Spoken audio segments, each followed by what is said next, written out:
coisa é entender bem qual é o sentido da sexualidade. Não é que a sexualidade ela tem um sentido positivo. A sexualidade ela é a expressão de amor. Ela é a expressão de uma entrega. E só quando a sexualidade é vivida assim, ela realiza. Porque o sexo não é tudo. Imagine uma pessoa que busque o prazer sexual. Ela vai querer sempre mais, mais, mais, mais. E aí ela chega em dois pontos interessantes. Interessantes, quer dizer, desgraçados. O primeiro ponto é que o próprio organismo já não consegue mais dar isso que ela quer. Porque tem um limite. Veja, é uma frustração danada. O organismo cansa dessa coisa. Né? E a segunda coisa é que essa sexualidade, ela se reduz à genitalidade, ao prazer físico, que é extremamente frustrante. Porque o que é que faz com que o prazer físico, o prazer erótico é gostoso, mas atenção, ele não tem consistência, evapora. O prazer erótico, ele é realmente construtivo na vida, quando é positivo, quando ele é expressão de um amor. É o viver juntos, o conviver, o se doar à pessoa amada, o poder realmente dizer com a vida eu te amo e escutar da outra pessoa eu te amo. Sem isso, o sexo pelo sexo não realiza. No máximo ele vira compulsão. Uma coisa que escraviza. Então, veja, eu não estou falando ainda da pornografia, eu estou falando, então, o sexo assim, ele é destrutivo. O sexo assim, ele embrutece e ele frustra. A pessoa termina vazia. A pessoa termina sem graça. Vejam, no caso da pornografia, a pornografia é muito triste porque ela é uma máquina, ela é usada para excitar, para aproveitar-se da fraqueza humana. Então, como o sexo, né, depois da alimentação, o sexo é o instinto mais forte que existe, porque a alimentação é para minha sustentação e o sexo é para a sustentação da espécie, então são os dois instintos básicos. Aí, né, o que é que se faz? O sexo está desequilibrado por causa do pecado. Nossa sexualidade é desequilibrada. Ela vai sendo integrada em Cristo, né, no ideal maior. Aí ela não frustra, mas ela precisa ser educada, ela precisa ser equilibrada. Aí o que acontece? Veja, em nome do lucro, em nome do dinheiro, então é toda uma indústria, você aproveita esse ponto delicado, forte e desequilibrado do homem. E aí você excita, não é? Excitando, despertando o que há de mais baixo. Porque a sexualidade humana ela é a expressão de amor, mas o bicho-homem também é animal.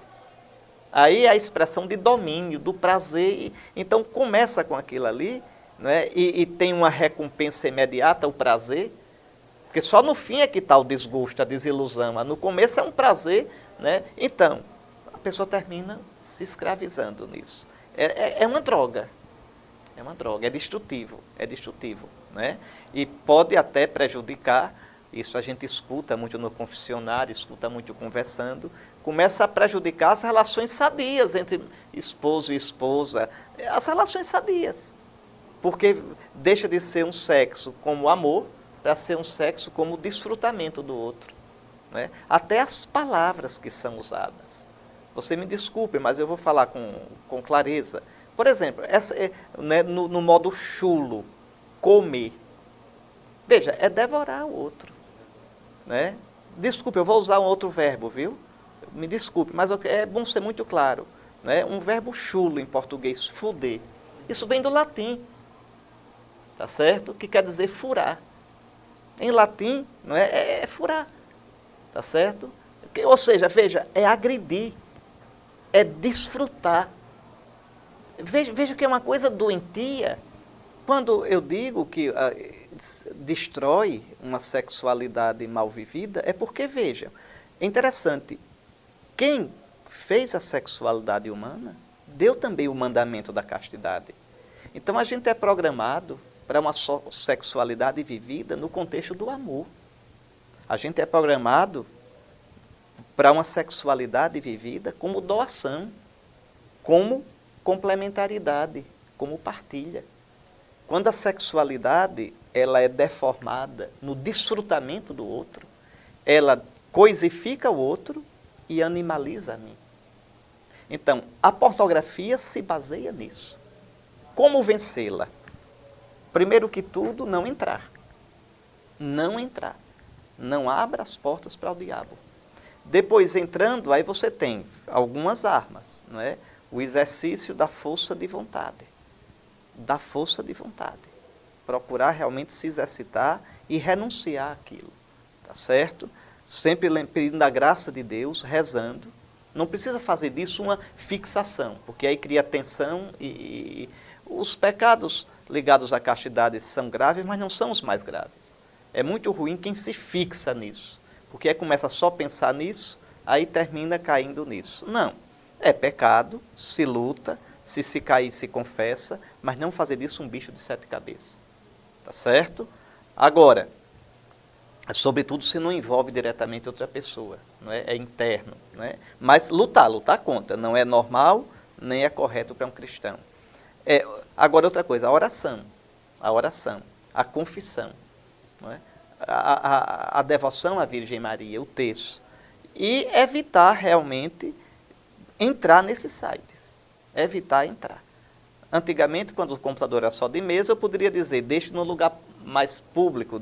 Mas hoje tem o celular, hoje tem tudo. Né? A internet revolucionou tudo. Você consegue maravilhas com a internet, nós estamos falando de internet, né? Mas também coisas satânicas. Mas é uma luta. E se vir que a coisa está apertada mesmo, é procurar ajuda de um pai espiritual e até de um profissional psicólogo. No sentido de dizer, eu não quero isso para mim e eu estou, veja, escravizado a isso, é algo que me domina e eu quero sair disso. Agora saiba, entrar na pornografia é fácil, sair é como uma droga. Cristo libertou você para a liberdade. Foi para a liberdade que Cristo nos libertou. Gálatas capítulo 5, versículo 1. Seja livre, tá certo? Nada fora de Cristo nos realiza. É como o dinheiro, né? É a mesma questão que Jesus coloca. Do que adianta ganhar o mundo inteiro e perder a própria vida? Que Deus ajude a gente, que Deus ajude você, né? Porque o mundo de hoje é tremendo, tremendo. O mal, né? A tecnologia se potencializou o bem, potencializou também o mal. Deus abençoe você.